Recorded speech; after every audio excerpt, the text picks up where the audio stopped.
علی بھائی غسل کے 3 فرض ہیں یا ایک؟ غسل کا ایک ہی فرض ہے، پورے جسم کے اوپر پانی بہانا. باقی اگر وہ کہتا ہے کلی یا ناک میں پانی چڑھانا فرض ہے تو وضو کے اندر بھی پھر اس کو فرض کہیں گے؟ وہاں کہتے ہیں نہیں سنت.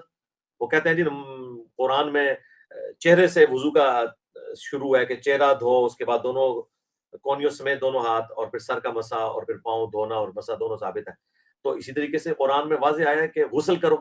اب جو غسل کا طریقہ ہے اس کے لیے پہلے نبی الاسلام نے استنجا کیا، اس کے بعد ظاہری بدن پہ جو لگی ہوئی منی اس کو صاف کیا، پھر وضو کیا نماز کا سا، اور اس کے بعد پورے جسم کے اوپر پانی بہایا. تو یہ تو طریقہ ہے نا. یہ طریقے میں تو وضو میں بھی نبی الاسلام نے پہلے مسواک استعمال کی، اس کے بعد کلی کی، ناک میں پانی چڑھایا. تو اب کیا مسواک، کلی اور ناک میں پانی چڑھانا یہ وضو کے فرائض ہو جائیں گے؟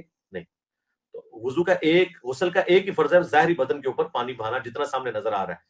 اس میں اب ظاہر بغلوں کے نیچے بھی پانی پہنچانا ہے آپ نے، سرین اور پنڈلی کے جوڑ کے، اس ران اور پنڈلی کے جوڑ میں، اور ہر جگہ ظاہری. اس میں کلی بھی آپ کریں، ناک میں پانی چڑھائیں، وہ سنت ہے، وہ آپ نے کرنا ہی کرنا ہے.